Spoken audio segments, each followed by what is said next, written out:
Bueno, vamos a meternos de lleno en un complejísimo desglose sociológico sobre un fenómeno argentino que es, a ver, súper polarizador.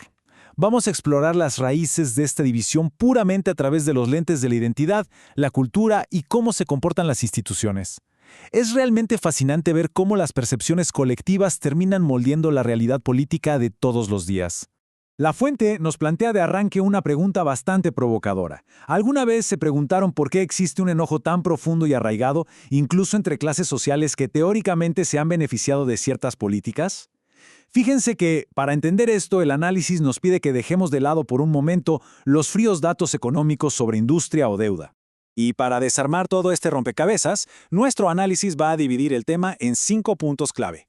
Pasaremos por la paradoja del antiperonismo, las barreras de clase, el rol de las redes sociales, cómo funciona la balanza de la justicia y cerramos con el voto como identidad. ¡Arranquemos!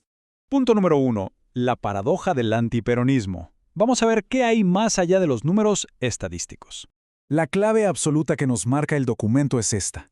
El antiperonismo no funciona simplemente como una opinión política más. O sea, no es solo estar en desacuerdo con una medida del gobierno. Se experimenta como una identidad profunda, emocional, cultural y hasta aspiracional. Es una forma de pararse frente al mundo.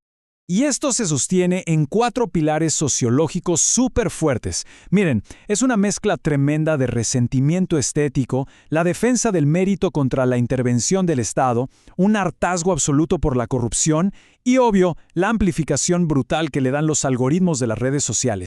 Pasamos al segundo punto, barreras culturales y de clase. Vamos a buscar las raíces históricas. Que el análisis nos muestra que, históricamente, hubo sectores de clase media y alta que sintieron una verdadera pérdida de jerarquía cuando las masas irrumpieron en la política. Eso generó un rechazo estético que, de alguna manera, se fue heredando. Y del otro lado de la moneda hay un deseo enorme de pertenecer, una aspiración social a ser parte de una élite educada que se percibe como superior. Y acá se da un contraste fascinante. Imagínense.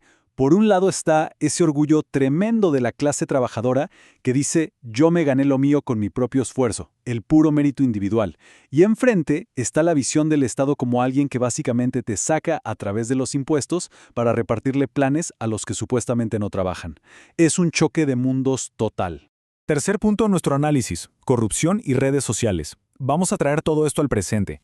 Hoy existe un hartazgo real con lo que se percibe como clientelismo, o sea, imágenes de corrupción como los famosos bolsos de dinero o la idea de un aparato político comprando votos con bolsones de comida. Ese tipo de cosas terminan tapando por completo cualquier logro económico del pasado en el debate público. La indignación sencillamente gana la partida. Y claro, entran a jugar las redes. Piensen en cómo funciona esto hoy, en plataformas como TikTok o X. Todo arranca con una frustración económica cotidiana. El algoritmo huele eso y te empieza a bombardear con noticias de corrupción e indignación. Al final, terminás metido en una cámara de eco digital que no hace más que confirmar tu sesgo antiperonista. Es un bucle perfecto de furia. Lo interesante que marca el texto sobre el último tiempo es cómo la figura de Javier Milei logró captar a la juventud cambiando el eje. Ya no es una pelea de clases a la antigua, es una nueva batalla cultural donde los trabajadores, los laburantes de a pie, se enfrentan directamente a la llamada casta política, un cambio de narrativa total. Cuarto punto, la balanza de la justicia. Nos metemos en el terreno institucional, situándonos alrededor de mayo de 2026. Cuando el documento pone la lupa sobre las realidades legales de las dos grandes facciones políticas, salta a la vista una simetría muy, pero muy marcada en cómo opera el sistema judicial. Por el lado del kirchnerismo, el análisis señala condenas firmes y veloces. Habla del fallo de la Corte Suprema en la causa vialidad en 2025 y la reapertura de causas como Otesur.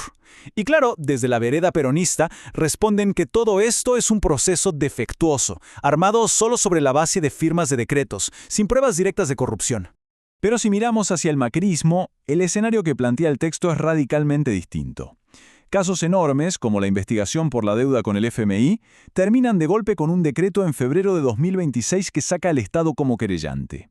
O el tema del correo argentino, que lleva más de 20 años empantanado en apelaciones por más evidencia fiscal que haya. El contraste es fuertísimo.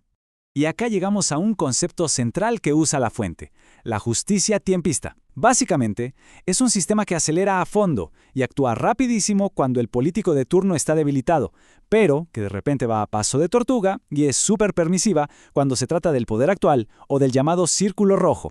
Fíjense cómo esto termina revelando una tremenda división psicológica en la sociedad. Para un sector, la corrupción es literalmente el bolso con plata en efectivo, la corrupción administrativa pura. Pero para otro sector, tomar una deuda de 45,000 millones de dólares con el FMI, comprometiendo al país, bueno, eso lo ven como el verdadero mega robo. Llegamos al quinto y último punto de nuestro análisis, el voto como identidad. Vamos a la síntesis. A modo de cierre, la conclusión del material es buenísima. Te dice, los números de la industria o el salario pueden dar teóricamente de una manera, pero al momento de la verdad, la gente no vota solo con la calculadora en la mano, votan con su identidad, votan para alinearse con ese grupo al que aspiran pertenecer, para sentir que están del lado correcto, del lado de los que están despiertos. Y para cerrar, toda esta explicación nos deja con una pregunta súper punzante.